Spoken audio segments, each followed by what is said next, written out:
San Miguel Arcángel, con tu luz ilumínanos. San Miguel Arcángel, con tus alas protégenos. San Miguel Arcángel, con tu espada defiéndenos. Amén. Nos cubrimos con la sangre preciosa de nuestro Señor Jesucristo y con el manto de la Santísima Virgen María. En ese momento quedamos todos protegidos por esa sangre. Y te suplicamos, Señor, que amarres a Satanás. Le prohibimos en el nombre de Jesús a Satanás cualquier tipo de insidia, distracción, cualquier tipo de perturbación interior, cualquier tipo de confusión mental que no permita experimentar el amor del Padre y de nuestra Madre. Te queremos entregar, Señor, en este momento cada uno de nuestros corazones para que sean protegidos por la acción de tu gracia. Y digamos todos, en el nombre de Jesús, le ordenamos a Satanás que se vaya de este lugar, de nuestra vida, de nuestra mente, de nuestro corazón, de nuestro cuerpo. Fuera Satanás. Somos todos tuyos, Jesús, por medio del Inmaculado Corazón de María. Nos consagramos al Padre Celestial con la fuerza del Espíritu Santo. Amén. En el nombre del Padre, y del Hijo, y del Espíritu Santo. Amén. ¿Quién como Dios? Nadie como Dios. Muy bien, señores, consagración al Padre Celestial. Hemos venido en estos 8 días hablando de la necesidad de consagrarnos al Padre Celestial. Pero ¿cómo es esto de consagrarnos al Padre Celestial, consagrarnos a Jesús, consagrarnos a María, consagrarnos al Espíritu Santo, consagrarnos a la sangre de Cristo? ¿Cómo es esto de consagrarnos a San Miguel Arcángel? ¿En qué consiste esto? Porque en ocasiones podríamos perdernos, podríamos quedar con la sensación de que al fin, ¿a quién nos estamos consagrando? Más aún, al fin, ¿qué es consagrarse? ¿Y por qué es que podemos hablar de tantos tipos de consagración? Y entonces otros hablan de consagrados al lazo de amor mariano y tienen su camiseta. Otros hablan de consagrados por el sacramento del orden sacerdotal y son sacerdotes. Otras hablan de consagradas a Dios en virginidad y son religiosas. ¿Qué es esto entonces de la consagración? ¿Y por qué podemos, sin ningún tipo de reparo, sin ningún tipo de problema, hacer todas estas consagraciones? Y cómo una no va en detrimento de la otra, cómo una no opaca a la otra, sino al contrario, se complementan maravillosamente, y cómo al final lo que Dios quiere es que de verdad todos vivamos una vida de consagración permanente a Dios, incluso a través de su iglesia y de sus santos. Para explicar esto, permítanme hacer un rápido recorrido, algo de lo que más o menos ya habló Santiago, pero desde el ámbito de la alianza de Dios. Hay un teólogo ex-protestante, ex-presbiteriano llamado Scott Hahn. Lo que usted encuentre de Scott Hahn es oro fino. Usted lea sus libros, son maravillosos, perfectos en doctrina, fundamentados bíblicamente, creo que de las maneras más bellas, como un autor utiliza la Biblia, se encuentra en Scott Hahn y en todos sus libros. Él es el famoso autor del libro Roma, Dulce Hogar, él con su esposa Kimberly Hahn. Ese libro lo tenemos en la librería, se los recomiendo a todos. Pero de ahí en adelante todos los libros de él. La Cena del Cordero, si quieres entender el Apocalipsis, él explica el Apocalipsis como una larga liturgia eucarística. Y explica de una manera maravillosa cada aspecto del Apocalipsis.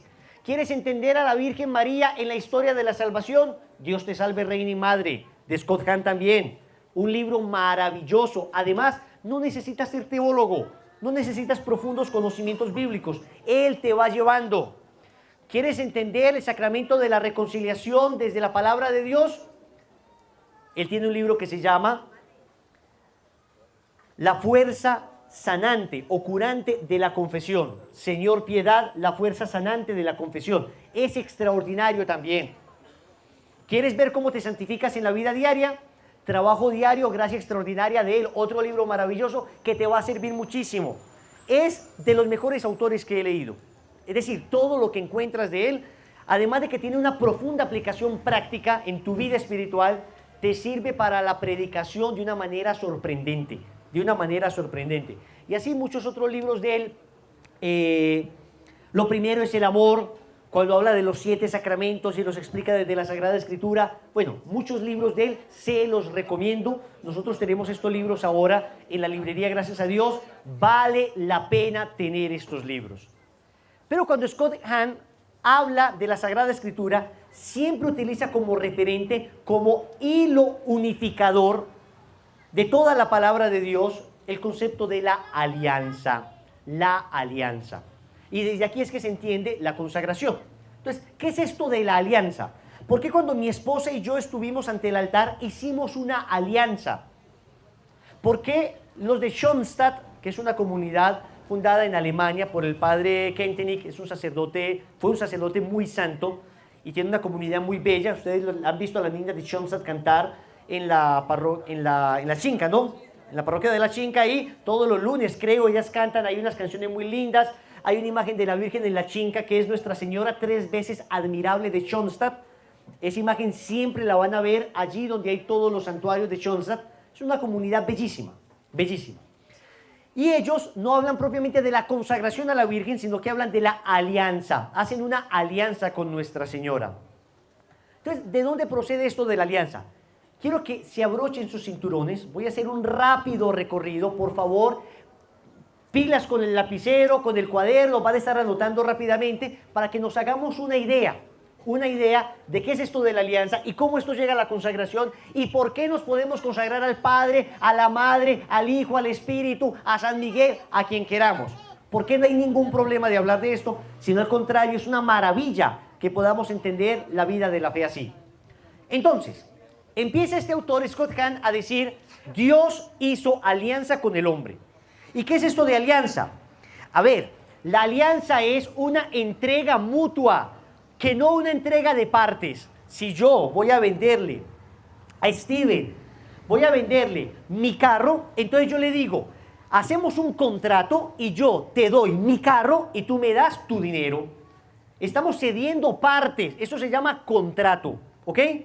Un contrato se ceden las partes. Algo mío ya es tuyo y algo tuyo ya es mío. Lo que era mi carro ahora es tu carro. Lo que era tu dinero ahora es mi dinero. Pero eso no es una alianza, porque eso no nos vincula de ninguna manera.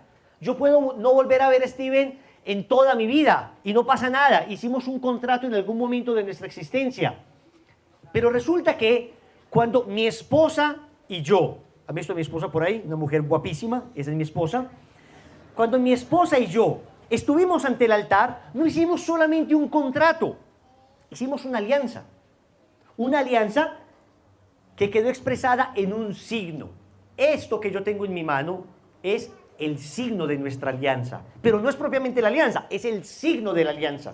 Cada alianza viene acompañada de un signo, de algo que recuerda permanentemente esa alianza. Y mi esposa y yo no nos entregamos algo.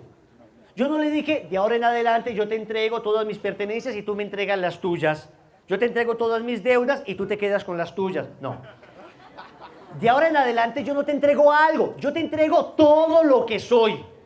Y el momento exacto del matrimonio no es el momento en que el sacerdote dice, yo los declaro marido y mujer. No, eso lo único que hace es confirmar lo que ya se había dado. El sacerdote no dice, yo los hago marido y mujer.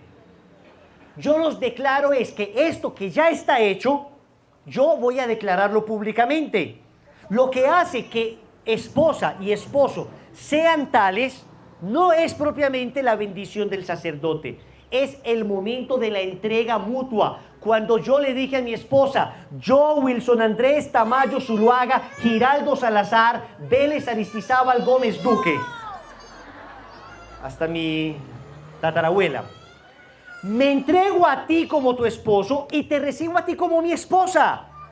Y prometo serte fiel en la alegría, en la tristeza, etcétera, etcétera, para amarte y custodiarte todos los días de mi vida. En ese momento yo me estoy entregando a ella en alianza. Y luego mi esposa dice, yo te recibo a ti como mi esposo y me entrego a ti como tu esposa.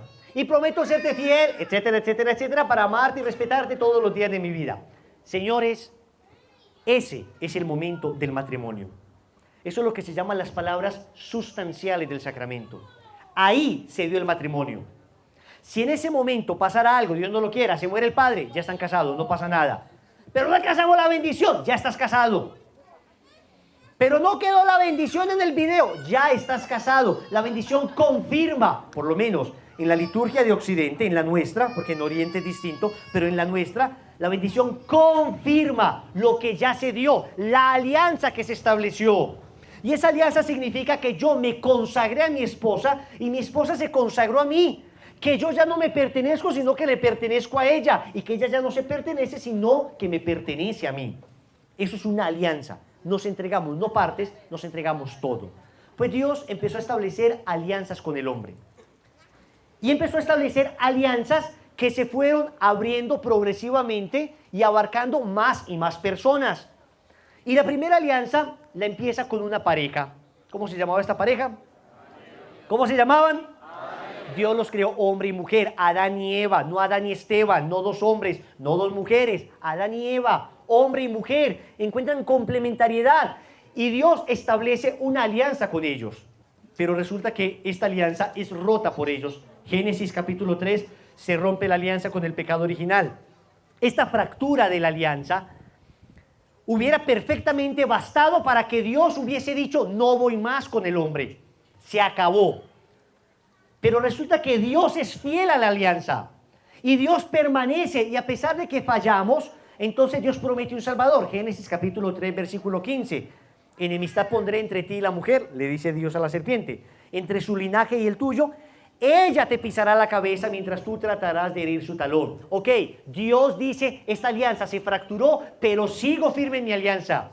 Después de Adán y Eva, Dios, que ya era una alianza con una pareja, entonces Dios llama, ya no a una pareja, sino que Dios llama a una familia. Y entonces llama a un señor llamado Noé, y con Noé llama a su esposa y a sus hijos, Cam, Jafet y Set. Y entonces establece una alianza con ellos, que ya no es simplemente, escúchenme bien, ya no es simplemente una pareja, ahora es una familia.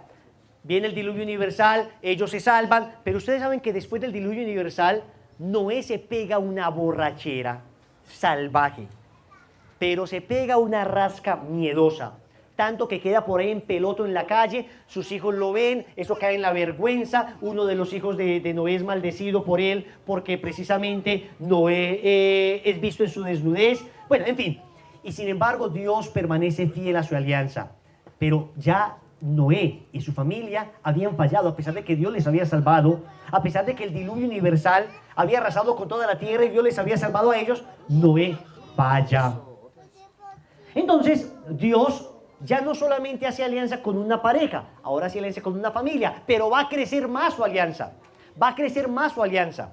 Y entonces llama en algún momento a un hombre llamado Abraham. Abraham pertenecía a un lugar que se llama Ur de Caldea, que es donde hoy queda el Golfo Pérsico. Abraham es llamado desde Ur de Caldea, sube hasta Harán, donde hoy más o menos queda Estambul y donde queda toda esta zona de Irán, Irak. Y después de allí, el Señor lo llama a una tierra llamada Palestina. Y ya Abraham no era una familia, Abraham era una familia que tenía familias alrededor, se llamaba una tribu. Una tribu es una familia de familias. Entonces Dios, ya no con una pareja, ya no con una familia, sino ahora con una tribu, establece una alianza. La alianza que estableció con Abraham. No obstante, Abraham también falla esa alianza. Y esa alianza es rota por Abraham en el momento en que Dios le promete a Abraham que tendrá un hijo.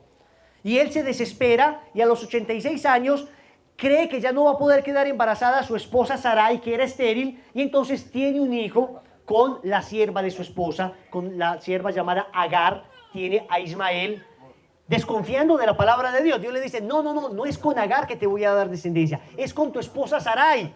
Y a los 100 años, Abraham tiene su primer hijo con su esposa Sarai. ¿Cómo se llamó este hijo? ¿Cómo se llamó este hijo? ¿Cómo se llamó? Isaac. ¿Y saben qué significa Isaac? Dios me ha hecho reír. Eso significa Isaac. ¿Y saben por qué significa eso? Porque cuando los ángeles van donde Abraham a contarle que su esposa iba a quedar embarazada, Sara por allá se muere de la risa. Y le dicen los ángeles, no te rías, Sara. Y ella, no, yo no me he reído con la risa nerviosa. Yo no, ¿alguna vez se han reído nerviosamente que uno no es capaz de contener la risa? Y uno, no, yo no me estoy riendo, no, es que Bueno, así estaba Sara. Y entonces finalmente Isaac es el hijo de la promesa, Dios establece alianza, pero bueno, después Abraham la vuelve a regar y la vuelve a regar y la vuelve a regar y Dios sigue fiel a la alianza.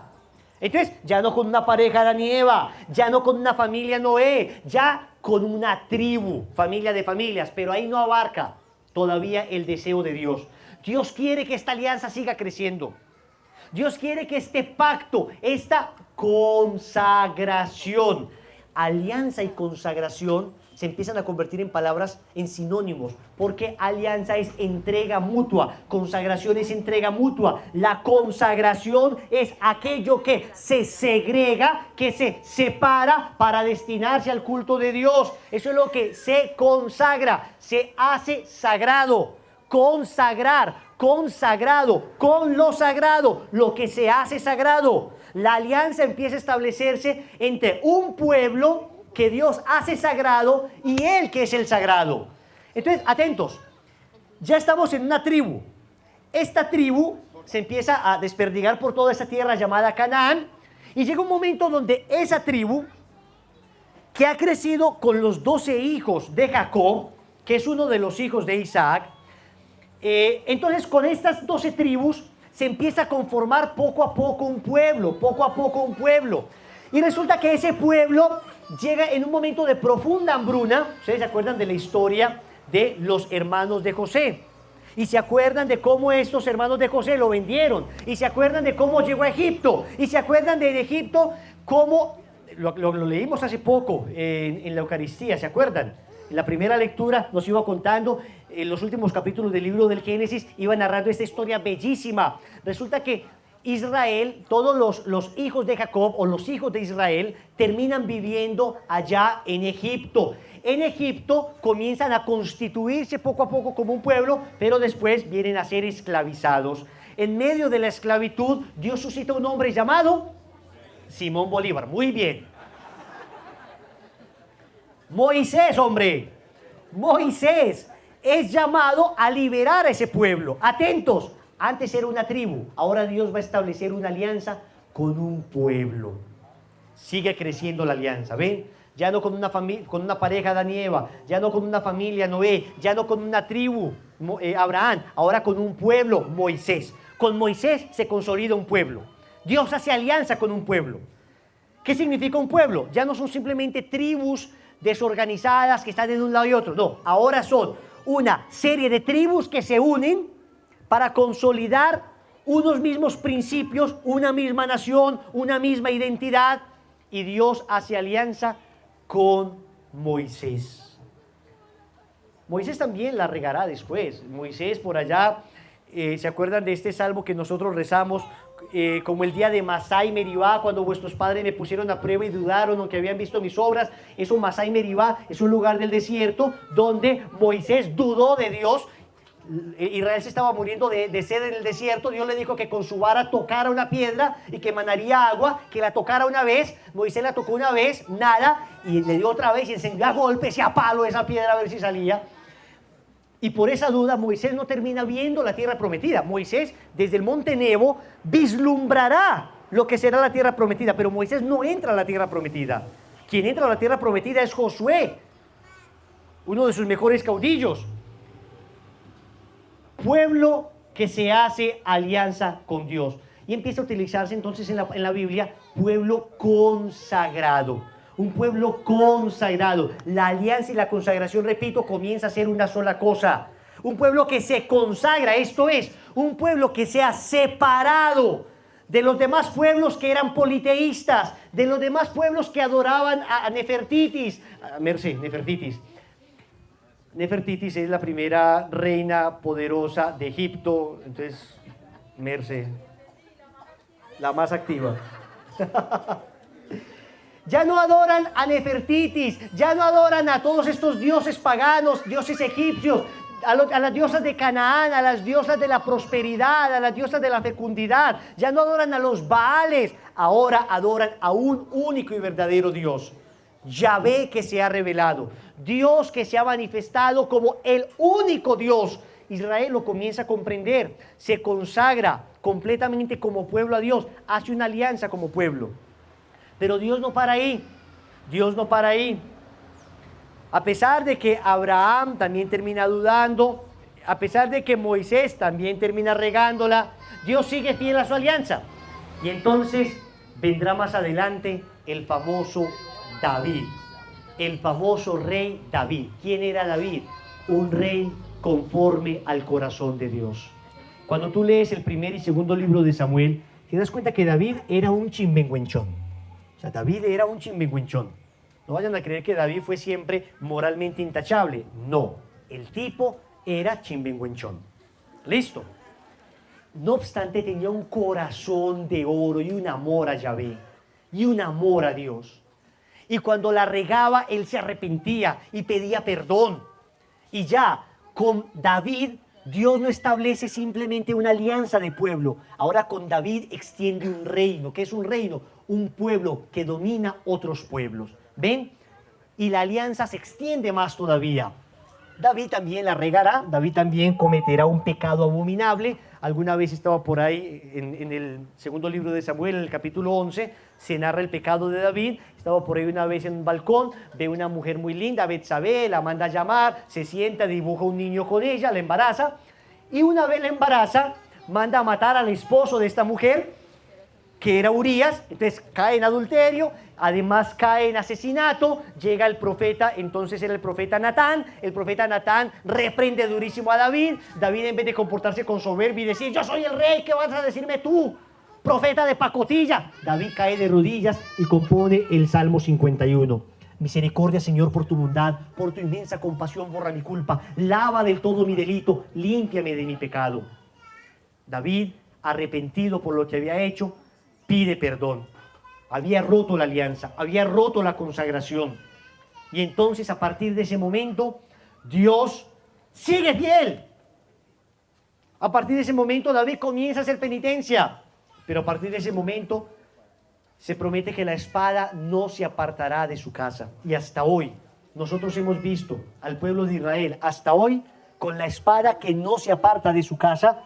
El pueblo de Israel hasta hoy sigue sufriendo persecución, guerra, combate. Lo han acompañado siempre dos signos al pueblo de Israel, dice el padre Fortea. Uno, la bendición de Abraham en la prosperidad. Allí donde hay judíos hay dinero.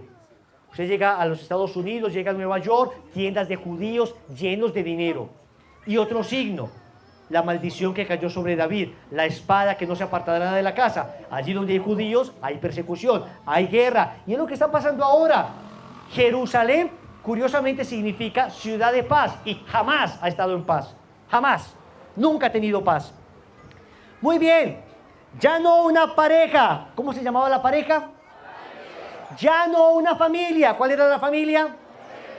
Ya no una tribu. ¿Cuál era la tribu? Ya no un pueblo. ¿Cuál era el pueblo? Ahora un reino. ¿Con quién? Pero Dios quería más. Dios quería que esta alianza llegara a todos. Dios quería que esta consagración fuera para todos. Y entonces Dios viene a decirnos que Él mismo sellará una nueva alianza.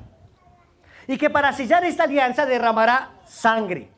Y que ya no será la sangre de machos cabríos, ya no será la sangre de corderitos, ya no será la sangre de ovejas, ahora será la sangre del Cordero de Dios que quita. Y esa sangre será la que marcará una alianza nueva y sangre de la alianza nueva y que será derramada ¿por quién? Por nosotros y por muchos para el perdón de los pecados. Y esta alianza es nueva y significa que no hay nuevas alianzas, que esta alianza permanecerá hasta siempre, que esta será la última y definitiva alianza, que es la alianza que finalmente Dios había esperado, la alianza que había preparado durante todas las alianzas anteriores, la alianza con su divino Hijo. Él mismo que no será infiel, Él mismo que siempre permanecerá fiel, Él mismo que jamás romperá la alianza, será quien selle esa alianza definitiva con el Padre y asume carne para poderla sellar también con la humanidad. Cristo es el lugar donde Dios y el hombre se encuentran y se sella una alianza irrompible, una alianza imposible de fracturar, una alianza que jamás necesitará curar porque siempre permanecerá fiel. Y esta alianza tiene una particularidad. En esta alianza, ¿se acuerdan que Dios había empezado con una pareja y había terminado con un reino, no? Pues en esta alianza, Cristo quiere que ya no solamente sea el reino de Israel, ya no solamente sea el pueblo, ya no solamente sea la tribu, ya no solamente sea la familia, ya no solamente sea la pareja. Ahora Dios quiere que toda la humanidad, que todos los hombres, que los gentiles, que hasta aquellos que no habían sido llamados por Dios en el pueblo de Israel, ahora sean llamados a una nueva alianza. Y para esto el Señor viene a revelarnos que Dios quiere una gran familia. Y por eso viene Él a decirnos que Dios es Él, Dios es Él, Dios es Él. Wilson, pero en el Antiguo Testamento, como nos dijo Santiago, también se le llamaba Padre a Dios. Sí, en el Antiguo Testamento Dios era como un Padre. Como un padre siente ternura por sus hijos, así tú, Señor, sientes ternura por tus fieles. Dios era como un padre en el Antiguo Testamento. Pero Cristo no viene a decir que Dios es como un padre. A ver, yo puedo decir que Alfer es como un osito. Es como, levanta tus manos, Alfer, como un osito. Pero Alfer no es un osito. Puede ser el osito de su esposa, pero no es un osito. Aunque su correo sea alferelositocariñoso@hotmail.com. Alfer no es un oso. Alfer es como un osito. Dios era en el Antiguo Testamento como un padre. Es decir, yo encuentro cualidades en un padre que puedo atribuirle a Dios. Yo encuentro cualidades en un osito que puedo atribuirle a Alfer. Y con la pancita que está adquiriendo es un osito panda. Un osito panda. Pues muy bien. Ahora Cristo viene a decirnos que Dios no es como un padre. Viene a decirnos que Dios es el Padre. El Padre. Evangelio de San Mateo, capítulo 6, versículo 9. Cuando oréis, decid: Padre nuestro que estás en el cielo. Entonces Dios es el Padre. Y si Dios es el Padre, Jesús es ¿quién? ¿Quién es Él? Por eso Juan capítulo 3 versículo 16 dice: tanto amó Dios al mundo que entregó a su Hijo único, para que todo el que cree en Él no perezca, sino que tenga vida eterna. Una cita bíblica clave, te la tienes que saber de memoria, es el resumen del Evangelio, Juan 3:16. Tanto amó Dios al mundo que entregó a su Hijo único. Entonces Dios es el Padre, Jesús es el Hijo. ¿Nosotros quiénes somos? En la carta a los Hebreos, en el capítulo 2, versículo 11, carta a los Hebreos, capítulo 2, versículo 11, se dice que Jesús no se avergüenza de llamarnos hermanos, hermanos. ¿Y por qué no se avergüenza de llamarnos hermanos? Porque nosotros también somos hijos del Padre. Primera de Juan, capítulo 3, versículo 1. Mirad qué amor nos ha tenido el Padre al llamarnos hijos suyos, pues lo somos. Somos hijos suyos. Entonces, si somos hijos del Padre, somos hermanos de Jesús. Señores, ¿estamos viendo lo que está haciendo Jesús? Jesús viene a sellar una nueva alianza. Y esta alianza la viene a sellar en términos familiares. Viene a decirnos que somos una gran familia, que hay Padre, que hay Hijo, que hay hermanos, que hay hijos.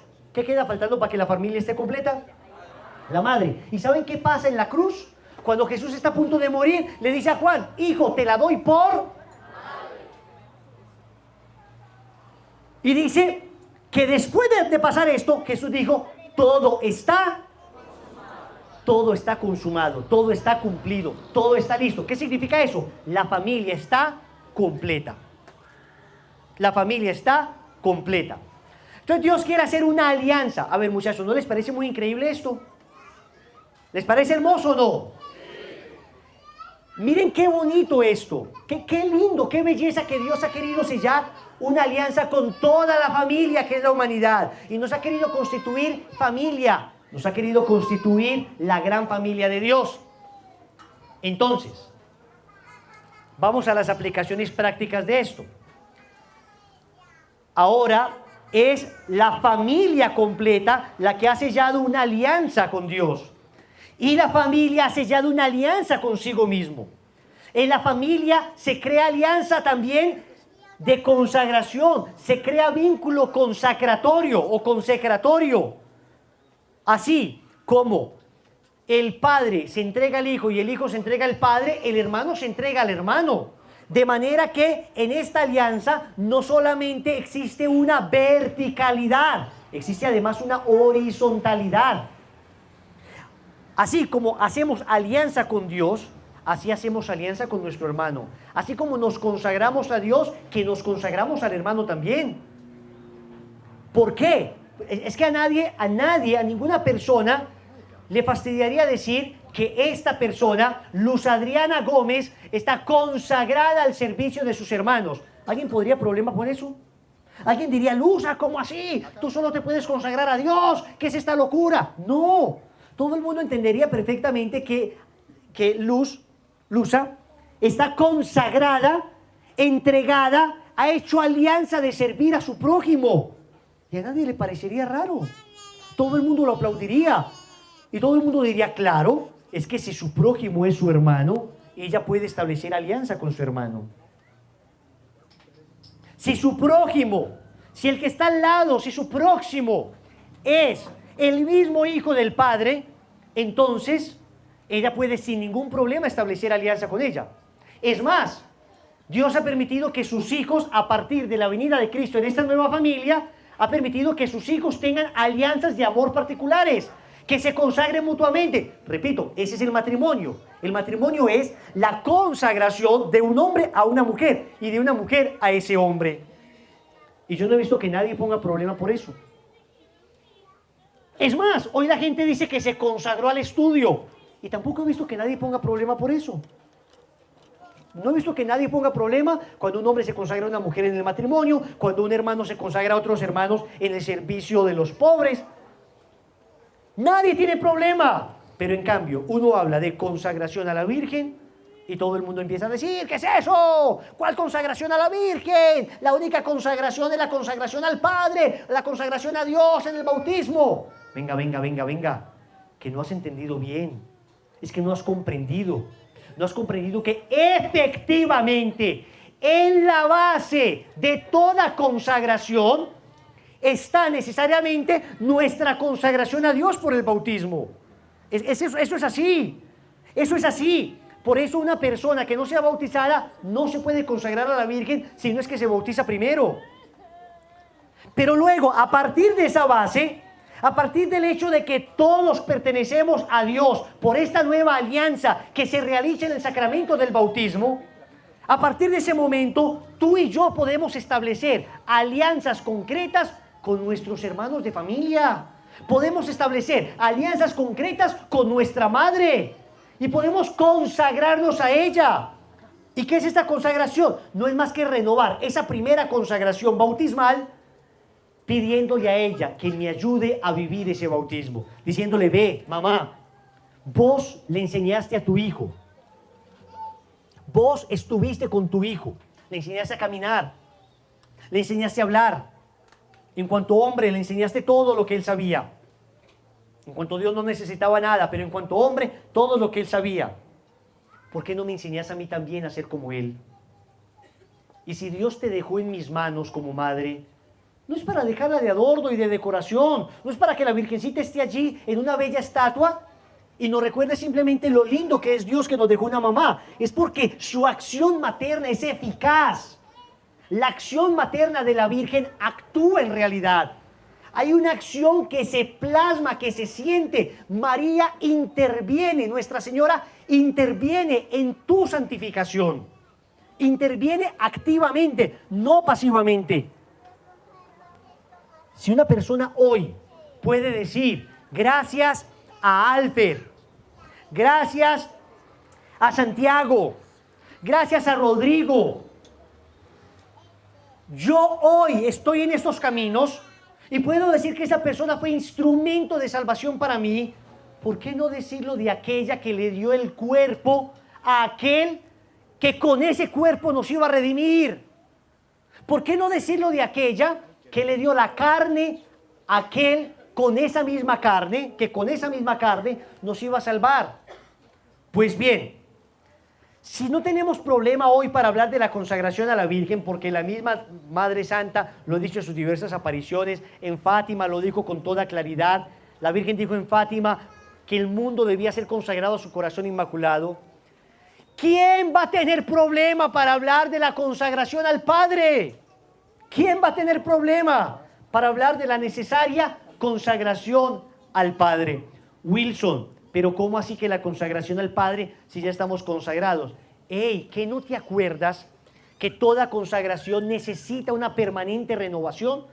Que nosotros no somos ángeles en los cuales se da un acontecimiento que perdura para siempre de manera indeleble y que no necesitamos ningún tipo de recuerdo ni nada, sino que somos seres humanos sometidos a la ley del pecado original, que somos débiles y que una y otra vez estamos cayendo y que Dios necesita darnos signos, una argolla donde está el nombre de mi esposa para entender que mi esposa está en mis manos, que su corazón está en mis manos. Y que cuando yo alguna vez tenga la tentación de adulterar, en el momento en que vaya a tocar con esta mano el cuerpo de otra mujer, esta argolla me queme y me recuerde que pertenezco a mi esposa y mi esposa me pertenece. Yo necesito estar renovando permanentemente esta alianza. La alianza es una, pero necesito estar renovándola. Necesito estar todo el tiempo recordando que soy consagrado. Escucha, Israel, Shema Israel. El Señor tu Dios es un solo Yahvé. Amarás al Señor con todo tu corazón, con toda tu alma, con todas tus fuerzas. Deuteronomio capítulo 6, versículo 4. El Shema, el escucha Israel, lo tenía que repetir Israel todos los días. Todo el tiempo y todavía hoy. Y dice que Israel debía tener esto escrito en sus manos, en unas cintas escribían el Shema Israel. Y se ponían esas filacterias en sus manos y se las envolvían y dice que tendrá que tenerlo en su mente y se ponen un cuadrito y envuelven el Shema Israel y en ese cuadrito, en esa cajita de cartón o en esa cajita de lo que sea, de acrílico, se la pegan a la frente con una cinta para jamás olvidarla de su mente, para jamás olvidarla de sus brazos. Y dice también el texto del Deuteronomio, y tendrás que portar y tener el Shema Israel, el escucha Israel, en las jambas de las puertas, en el dintel, en la entrada de las puertas, ahí hay un Shema Israel, para que ellos, cuando vayan a entrar y salir de su casa, se acuerden que son consagrados a Dios, para que cuando estén pensando, se acuerden que son consagrados a Dios, para que cuando estén actuando, se acuerden que son consagrados a Dios. Es una consagración que se renueva permanentemente, todo el tiempo. Israel debe recordar. Y dice Yahvé, recordarás esto a tus hijos y a los hijos de tus hijos, y cuando vayas caminando se lo recordarás, y cuando estén reposando se lo recordarás, y cuando estén comiendo se lo recordarás. Esa es la famosa renovación de la consagración, renovación de la alianza. Desde el Antiguo Testamento vemos con claridad cómo Dios quería que se renovara esa alianza, y por eso Israel celebra 7 fiestas todos los años, y en esas 7 fiestas recuerda la alianza. Y hay una particularmente especial que es la fiesta de la Pascua, de la Pesaj. Y la Pesaj es la fiesta donde ellos de manera particular recuerdan su alianza. Recuerdan que eran esclavos y que Dios los liberó. Recuerdan que pertenecían a la esclavitud de Egipto y ahora son libres. Y cada año, una y otra vez lo recuerdan. Entonces, ¿qué pasa si tú y yo queremos recordar la alianza con nuestras esposas? Cada año y cada 25 años y cada 50 años estamos pensando en eso. No pasa nada, no somos ángeles. Necesitamos permanentemente traer sobre nuestra mente, poner al frente de nuestra realidad esa consagración. Y si nosotros queremos recordar esta consagración hoy que hicimos a Dios por medio de nuestra madre, pidiéndole su ayuda, no pasa nada. No pasa nada, maravilloso, porque Él te la dio para que recuerdes esa alianza que estableció contigo y para que ella te ayude.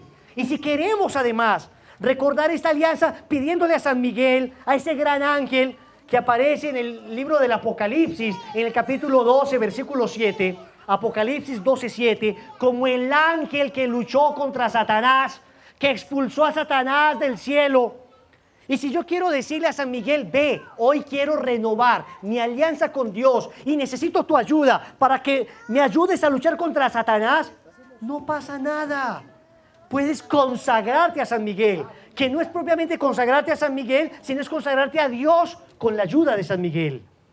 Que no es propiamente consagrarte a la Virgen, que es consagrarte a Dios con la ayuda de la Virgen, pero que luego se llama consagración a la Virgen porque me entrego a ella para que ella me entregue a Jesús. No pasa nada. Es la manera de hablar que tenemos los seres humanos. Los seres humanos hablamos de esa manera. Y cuando una persona es liberada, está a punto de ser condenada y de repente tiene un extraordinario abogado y ese extraordinario abogado le defiende y ese extraordinario abogado le salva y evita que caiga en la cárcel, yo digo, el abogado me salvó y nadie pone problema por eso. Nadie dice, no seas bobo, el que te salvó fue el juez porque fue el que dictaminó que no eres culpable. Hombre, el juez me salvó, claro, porque el juez dijo que no, pero la que intercedió o el que intercedió fue el abogado. Y no tengo problema de decir, mi abogado me salvó, mi abogado me ayudó. Luego, Dios es el que salva, Dios es el que hace los milagros, Dios es el que te redime, con Él es el con el que se hace la alianza. Pero ¿qué pasa si tú dices que la Virgen María te ayuda, que la Virgen María te hizo el milagrito, que la Virgen María, que te consagras a ella? No pasa nada, porque así hablamos los seres humanos. Sabemos, como dice Montfort, que ella es fin próximo y que Cristo, nuestro Señor, es el fin último y que podemos llamar a la consagración por su fin próximo, consagración a María, o por su fin último, consagración a Jesús por medio de María. Dice Montfort, ambas se pueden decir sin problema.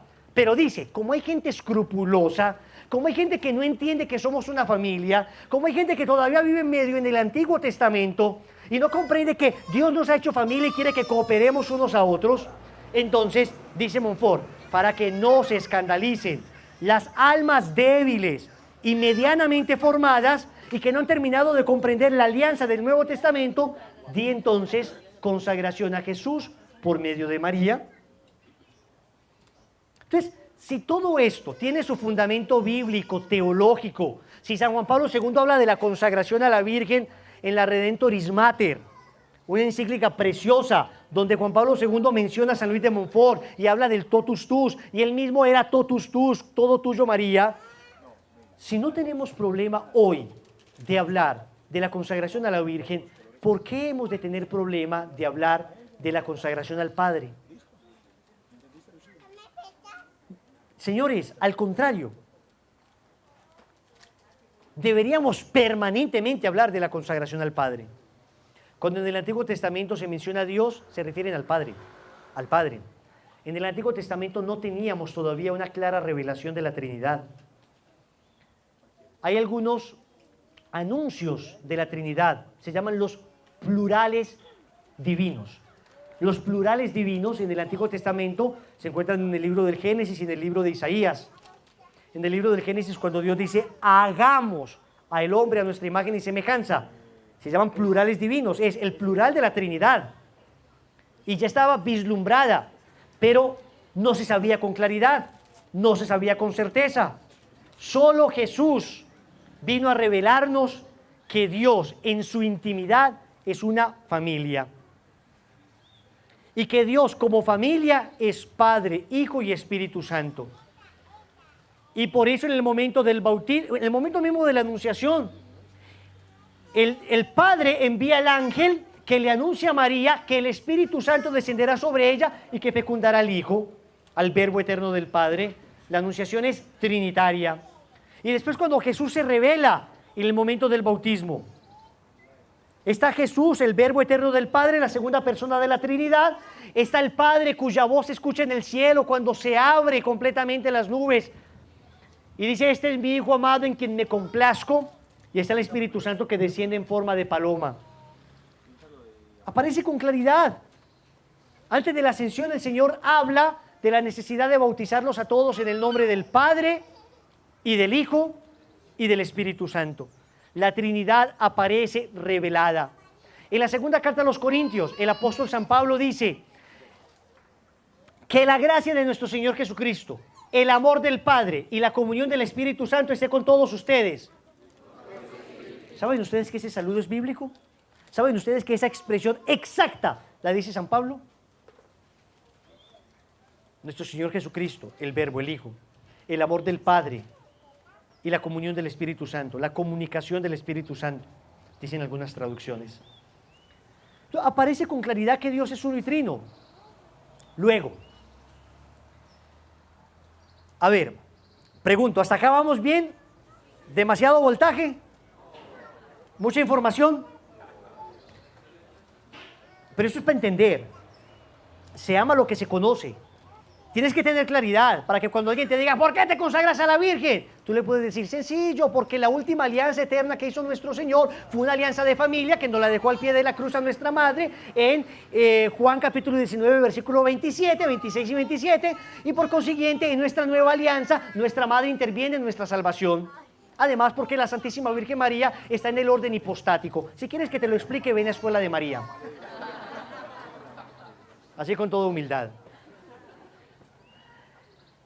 Señores, tenemos que aprender a dar razón de nuestra fe en una iglesia que sucumbe ante la contaminación protestante. Atentos. Hoy estamos asistiendo a una contaminación teológica protestante sin precedentes en la historia. Nunca en la iglesia había sido problema decir que nos consagrábamos al Padre, a la Virgen, a San Miguel, no pasa nada. Nunca. Hoy, por primera vez, eso es una cosa extraña.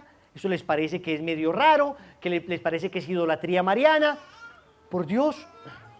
Entonces uno ya escucha predicadores católicos diciendo, no se habla de consagración a la Virgen, se habla de consagración solamente a Dios. Y terminemos esta charla diciendo, oh Señora mía, oh Madre mía, yo me ofrezco enteramente a vos, y en prueba de mi filial afecto os consagro en este día mis ojos, mis oídos, mi lengua, mi corazón, en una palabra, todo mi ser. Ya que soy todo vuestro, Madre de bondad, guardadme y defendedme como hijo y posesión vuestra. Amén. ¿Quedó claro que no se consagra solo a Dios?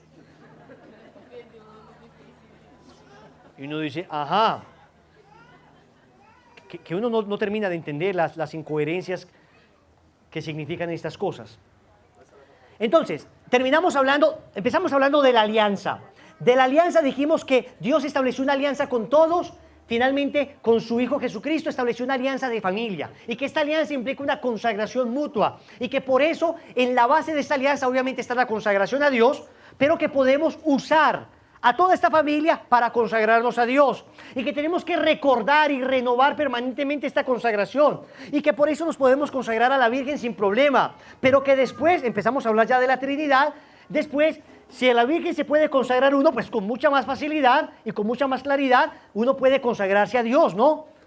Puede recordar que Dios es Padre y puede amar a Dios. Y empezamos a decir, ¿por qué Dios es Padre? Porque tiene Hijo. Y porque se aman el Padre y el Hijo, está el Espíritu Santo, que es el amor entre el Padre y el Hijo. Entonces ya estamos en el ámbito trinitario. Y dijimos que en el Antiguo Testamento la Trinidad no estaba del todo revelada, que estaba vislumbrada por lo que se llamaban los plurales divinos. Esa es la expresión que utiliza el catecismo, plurales divinos. Es decir, plurales, hagamos al hombre a nuestra imagen y semejanza. Pero que todavía no estaba claro, pero que en el Nuevo Testamento aparece con claridad en la Anunciación, Padre, Hijo y Espíritu Santo. Aparece con claridad en el bautismo, Padre, Hijo y Espíritu Santo. En la Ascensión, Padre, Hijo y Espíritu Santo. Y así tenemos muchos textos. En Juan 17, todo lo que se llama la oración sacerdotal de Cristo. Cuando Jesús en la última cena hace una extensa oración, es una oración trinitaria. Cuando Jesús dice que el Padre y yo somos uno, es una oración trinitaria. Cuando dice que enviará el Paráclito, el Espíritu Santo, es una oración trinitaria. Muy bien. Todo esto ha sido introducción. Esta es el abrebocas de la charla, ¿listo? Unos presupuestos teológicos. Ahora vamos a leer, después de haber entendido, comprendido razonado un poco, entendido que es consistente, que es perfectamente coherente, lógico, hablar de consagración a la Virgen, consagración al Padre. Ahora, yo quiero leerles qué dice el Catecismo de la Iglesia Católica sobre el Padre, porque tenemos que partir de lo que la Iglesia y la doctrina dice y que luego la revelación privada viene a explicitar. En el numeral 66 y 67 del Catecismo se habla de la revelación privada, revelaciones que algunos místicos reciben, a través de las cuales estos místicos ayudan a explicar de una mejor manera aquello que ya está revelado. Los místicos nunca vienen a decirnos nada nuevo, simplemente vienen a explicar o hacer más clara una doctrina que ha sido divinamente revelada, y la revelación está consignada. ¿En dónde está consignada la revelación? En la Sagrada Escritura y en la Sagrada Tradición. Atentos, nosotros no somos protestantes. Los protestantes creen que la revelación solo reposa en la Escritura. Nosotros decimos Escritura y Sagrada Tradición. El Catecismo habla en 2 ocasiones de la paternidad de Dios.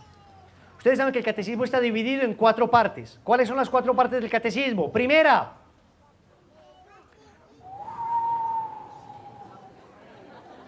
pasa la bola de estambre así. Primera parte, el credo, lo que creemos, la profesión de fe. Y en esa primera parte empieza diciendo, creo en Dios Padre Todopoderoso. Entonces el Catecismo ahí habla de la paternidad de Dios de una manera más teológica. Segunda parte, entonces lo que celebramos, los sacramentos. Y entonces en la primera parte aparece el credo, en la segunda parte los 7 sacramentos, la vida litúrgica. Tercera parte, la moral, lo que vivimos, lo que creemos, credo. Lo que celebramos, sacramento, liturgia. Lo que vivimos, los 10 mandamientos. Y la cuarta parte, la oración, lo que oramos, el Padre Nuestro. O sea que en el credo, los 7 sacramentos, los 10 mandamientos y las 7 peticiones del Padre Nuestro, se resume toda la fe cristiana. Está lo que creemos, credo, lo que celebramos, sacramentos, lo que vivimos, mandamiento, la parte moral, lo que oramos, el Padre Nuestro. En la primera parte habla de creo en Dios Padre Todopoderoso, pero en la última parte el Catecismo retoma la palabra Padre cuando dice Padre nuestro que estás en el cielo. Y eso es lo que les quiero leer. ¿Quieren escuchar lo que dice el Catecismo? Porque la primera parte es más teológica, la segunda parte es mucho más espiritual, afecta un poco más el espíritu, el alma, está llamada más a exhortar el corazón de la persona. Entonces me voy a sentar y vamos a leer.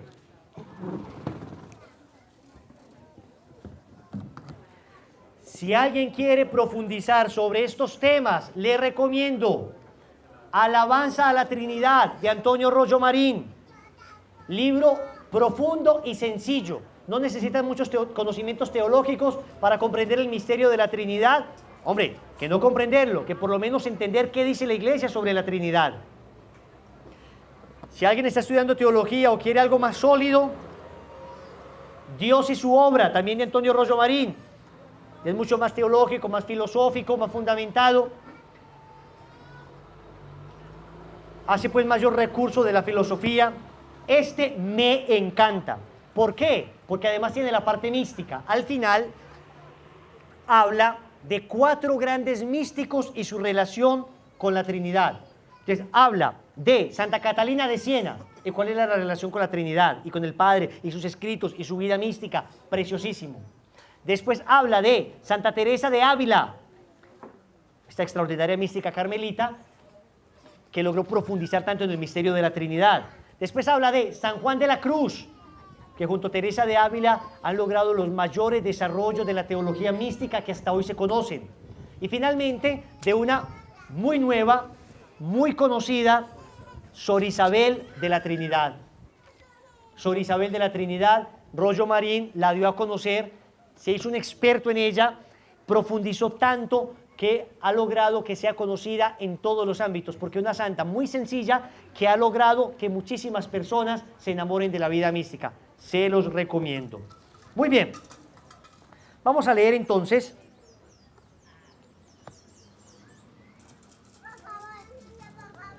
¿qué dice el catecismo? Necesito una niña que lea bien, que me ayude. ¿Alguna, por favor? Valiente. Ven acá, mija. ¿Hay otro micrófono?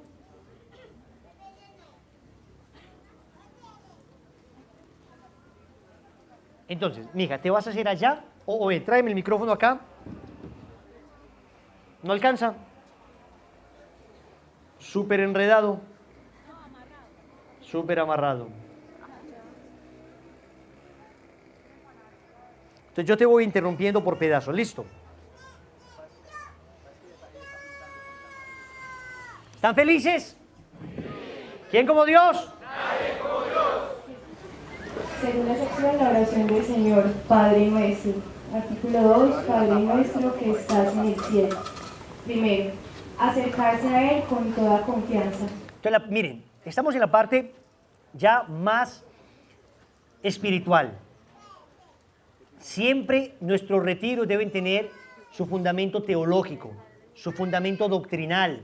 Porque si somos solamente gente sentimental, súper espiritual y que piedad, el único problema es que dice que la Trinidad son 4, pero de resto esta gente es linda. Hombre, si es que no conocemos la doctrina, sobre el conocimiento de la verdad aparece el amor a la verdad. Adelante. Entonces, confianza en Dios. Numeral 2777. En la liturgia romana se invita a la asamblea eucarística a rezar el Padre Nuestro con una audacia filial. Las liturgias orientales usan y desarrollan expresiones análogas. Atrevernos con toda confianza. De comillas, haznos dignos de. Bueno, escuchen esto. ¿Quién se acuerda cuál es la oración previa al Padre Nuestro durante la misa?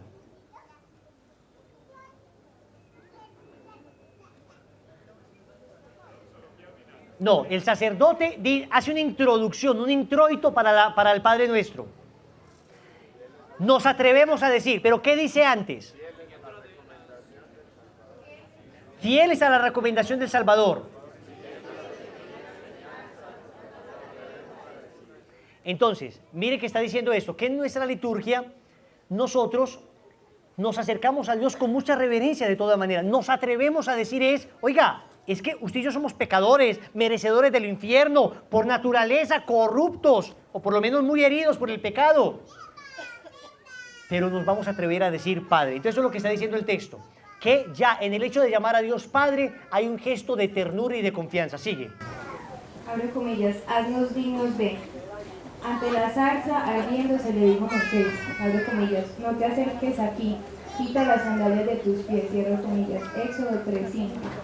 Este umbral de la santidad divina solo lo podía franquear Jesús, el que, abre comillas, después de llevar a cabo la purificación de los pecados, cierro comillas, Hebreo 1:3, nos introduce en presencia del Padre, abre comillas, henos aquí, a mí y a los hijos que Dios me dio, cierro comillas, Hebreo 2:3. Escuchen esto tan lindo. La conciencia que tenemos de nuestra condición. Hasta ahí, espérate. Resulta que, ¿se acuerdan cuando Moisés llegó a la zarza? ¿Y qué le dijo el Señor? Quita, quita, quita.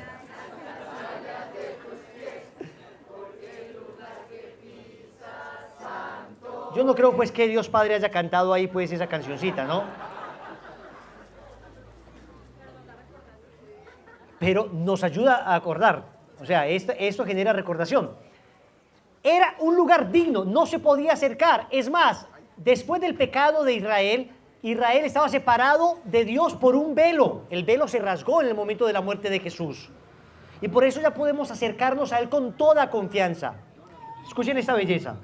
La conciencia que tenemos de nuestra condición de esclavos nos haría meternos bajo tierra, nuestra condición terrena se desharía en polvo si la autoridad de nuestro mismo Padre y el Espíritu de su Hijo no nos empujasen a proferir este grito, Abba Padre. Romanos 8:15. Cuando la debilidad de un mortal se atrevería a llamar a Dios Padre suyo, sino solamente cuando lo íntimo del hombre está animado por el poder de lo alto, dice San Pedro Crisólogo, Sermón 71.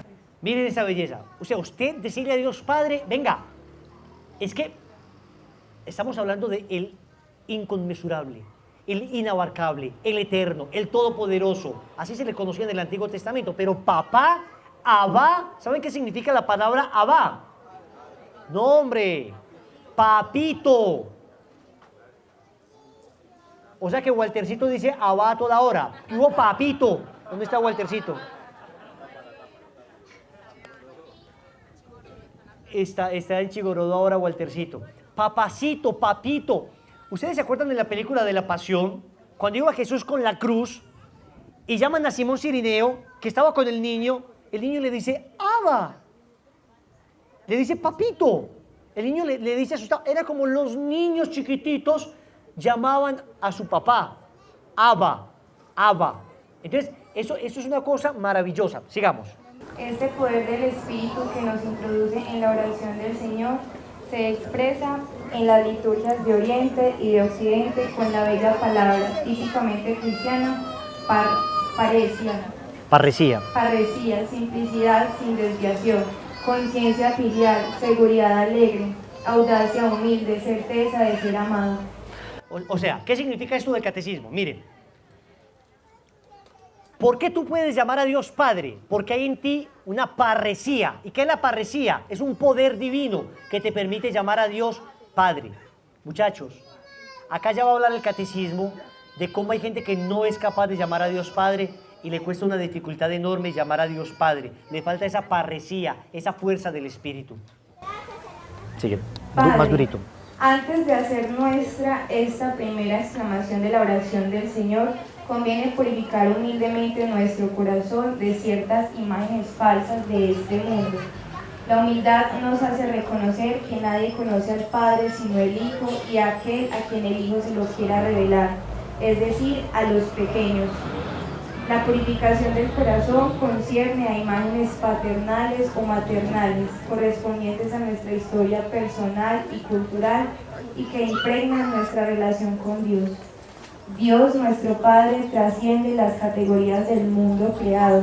Transferir a Él o contra Él nuestras ideas en este campo sería fabricar ídolos para adorar o demoler. Orar al Padre es entrar en su misterio, tal como Él es y tal como el Hijo nos lo ha revelado. Miren esta belleza. ¿Se acuerdan que Rodri nos habló de que hay personas que tienen dificultad de acercarse al Padre por la imagen paterna que tienen? ¿Se acuerdan o no? Yo conozco una amiga mía que quiero mucho, que me decía, Wilson, para mí es más fácil decirle a la Virgen Madre que a Dios Padre. O sea, mi relación con Dios es lejana. Mi relación con la Virgen es cercana. Yo digo, bueno, Dios se valdrá de la relación con la Virgen para ir sanando la relación paternal de esta amiga mía. ¿Por qué? Porque su relación con su padre fue una relación traumática o prácticamente nula. Su relación con su padre casi que ni existió. Entonces, lo que dice el catecismo es, hey, pilas, si tú tienes una figura distorsionada de tu papá, seguramente la figura del Padre Celestial te va a parecer una figura también distorsionada, lejana. Rodri nos decía también, el miércoles fue que nos decía, que la figura del Padre en ocasiones, sobre todo hace unos 40, 50 años, era una figura muy fuerte, un Padre duro. Se acentuaba mucho la autoridad del Padre, pero no su misericordia, su paternidad. Ahora pues nos fuimos al otro lado, ¿no? Ahora Dios es un papá bonachón, que usted puede hacer lo que le dé la gana, acabe con la dignidad de quien quiera y Dios lo va a salvar igual. Ese es el pecado original. Nos llevó en el efecto pendular de un extremo a otro. Nos cuesta dificultad encontrar ese equilibrio. Pero sí que es cierto que necesitamos sanar la figura del Padre. Y esto quiero decirlo porque después de esta, ya vamos concluyendo, después de esta charla vamos a hacer una oración para sanar nuestra relación con nuestro Padre. ¿Les parece? ¿Les gusta la idea? Vamos a pedirle al Señor que nos ayude Él a sanar nuestra imagen paterna, la imagen paterna que después nosotros vamos a dar a nuestros hijos. Sigue. La expresión Dios Padre no había sido revelada jamás a nadie. Cuando Moisés preguntó a Dios quién era Él, oyó otro nombre. A nosotros este nombre nos ha sido revelado en el Hijo, porque este nombre implica el nuevo nombre del Padre. Podemos invocar a Dios como Padre porque Él nos ha sido revelado por su Hijo hecho hombre y su Espíritu nos lo hace conocer. Lo que el hombre no puede concebir ni los poderes angélicos entrever, es decir, la relación personal del Hijo hacia el Padre. He aquí que el Espíritu del Hijo nos hace participar de esta relación a quienes creemos que Jesús es el Cristo y que hemos nacido de Dios. Miren, ni los ángeles podían entrar en esa intimidad y Cristo no solo nos la reveló, sino que nos vinculó a la intimidad.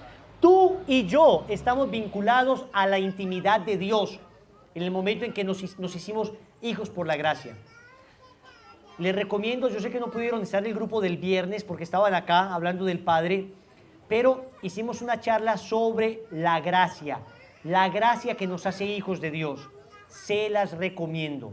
Búsquenla, ya está, yo creo que ya está montada en internet, ¿cierto? Ya está en internet, véanla para que entendamos desde allí por qué somos hijos en el Hijo y qué significa la gracia de Dios en el alma. Sigue, mija. Cuando oramos al Padre, estamos en comunión con Él y con su Hijo, Jesucristo. Entonces le conocemos y lo reconocemos con admiración siempre nueva. La primera palabra de la oración del Señor es una bendición de adoración, antes de ser una imploración, porque la gloria de Dios es que nosotros le reconozcamos como Padre, Dios verdadero. Le damos gracias por habernos revelado su nombre, por habernos concedido creer en Él y por haber sido habitados por su presencia. Qué bonito. Sigue, sigue. Podemos adorar al Padre porque nos ha hecho renacer a su vida, al adoptarnos como hijos suyos en su Hijo único. Por el bautismo nos incorpora al cuerpo de Jesucristo y por la unción de su Espíritu que se derrama desde la cabeza a los miembros, hace de nosotros Cristo. Bueno, muy sencillo. ¿En qué momento te conviertes en hijo de Dios por adopción? ¿En qué momento? ¿En qué momento? Por eso el bautismo es tan importante y por eso uno no se logra explicar cómo es que una persona tiene un hijo y pasan 10, 15 meses, 1 año, 3 años, 4 años y que no lo ha bautizado porque el tío rico no ha venido todavía de Estados Unidos para traerle el ajuar. Por Dios, le están privando al niño de su relación filial con Dios, que ya es hijo de Dios en cuanto a imagen y semejanza de una manera distinta. Pero señores, ¿se acuerdan que nuestras abuelas decían cuando el niño no estaba bautizado que es todavía un animalito? ¿A ustedes les tocó escuchar eso? Ay, todavía tiene un animalito. Hombre, es una posición extrema, no es un animalito, no es lo mismo decirle a Firulais y al niño sin bautismo que vengan, no es lo mismo, pero es una manera como de entender, como se entendía antes, la gracia del bautismo. Eso, en vez de escandalizarnos, debería maravillarnos, porque manifiesta la importancia y la claridad que tenía para nuestros antepasados el bautismo, que ya se perdió, como todos somos hijos de Dios ya no importa nada, entonces el bautismo es accesorio. No, señores. Antonio Rollo Marín, señores, venga, hago un paréntesis. Cuando nosotros hablamos de Antonio Rollo Marín fue un teólogo de los pocos que recibieron la medalla Pro Ecclesia et Pontifice. Pro Ecclesia et Pontifice era una medalla que daba el Vaticano a los teólogos más destacados, a los más fieles, a los que servían mejor a la iglesia. Y Antonio Rollo Marín recibió esa medalla, Pro Ecclesia et Pontifice, se llama la medalla, y la recibió Rollo Marín. Estamos hablando de un teólogo tremendamente importante para la iglesia, ¿ok? Hay gente que quiere despreciarlo y que no les parece, hombre, si vieran ustedes la profundidad de este hombre, se maravillarían. Entonces, ¿qué decía Rollo Marín? Decía, señores, cuando una persona no está bautizada, no es hija de Dios por adopción, es criatura de Dios. Hombre, que claro, es hija de Dios de alguna manera, pero es más criatura de Dios, pero el bautismo nos hace hijos de Dios por adopción. ¿Y sabes qué pasa cuando pecamos? Dice Rollo Marín, renuncias a tu filiación, renuncias a tu paternidad, le dices a Dios no me importa y malgasta la herencia. Eso fue lo que hizo el hijo pródigo. Sigue siendo hijo en el fondo de su corazón porque el bautismo imprimió carácter, pero renunció a esa filiación divina y por consiguiente ahora se comporta ya no como un hijo sino como un esclavo. Jorge Loren dice, el momento en que pecas, dejas de ser hijo de Dios y te conviertes en hijo de Satanás. Así de radical. Sigue. Dios, en efecto, que nos ha destinado a la adopción de hijos, nos ha conformado con el cuerpo glorioso de Cristo. Por tanto, de ahora en adelante, como participantes de Cristo, sois llamados Cristo, con todo derecho. El hombre nuevo que ha renacido y vuelto a su Dios, por la gracia dice primero Padre, porque ha sido hecho hijo. San Cipriano de Cartago. ¿Por qué eres hijo? Porque Cristo te dio su sangre. Y si en ti corre la sangre del hijo, entonces tú eres hijo. Amén. Así pues, por la oración del Señor, hemos sido revelados a nosotros mismos al mismo tiempo que nos ha sido revelado el Padre. Tú, hombre, no te atrevías a levantar tu cara hacia el cielo. Tú bajabas los ojos hacia la tierra y de repente has recibido la gracia de Cristo. Todos tus pecados te han sido perdonados. De siervo malo te has convertido en buen hijo. Eleva pues los ojos hacia el Padre que te ha rescatado por medio de su Hijo y di, Padre nuestro. Pero no reclames ningún privilegio. No es Padre de manera especial más que de Cristo, mientras que a nosotros nos ha creado. Di entonces también por medio de la gracia, Padre nuestro, para merecer ser hijo suyo. San Ambrosio de Sacramentis. Este don gratuito de la adopción exige por nuestra parte una conversión continua y una vida nueva. Orar a nuestro Padre debe desarrollar en nosotros dos disposiciones fundamentales: el deseo y la voluntad de asemejarnos a Él, creados a su imagen, la semejanza que nos ha dado por gracia y tenemos que responder a ella. Es necesario acordarnos cuando llamemos a Dios Padre nuestro, de que debemos comportarnos como hijos de Dios. Muy bien, vamos a suspender ahí. Miren esto, ni Dios te pague mí. Muy bien, lees muy bien. Sí, créanme que no es fácil encontrar un buen lector. Usted podría ser un lector habitual, pero una persona que lee en público bien, no es tan fácil encontrarla. Ella lee muy bien. Que Dios es Padre significa que tú eres hijo. Y significa que todos somos hermanos. Les recomiendo un autor, anoten, Horacio Bojorges. Padre Horacio Bojorges.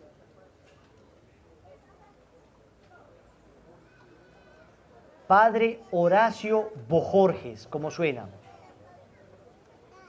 Veo y Jorges en plural, como Jorge, pero en plural.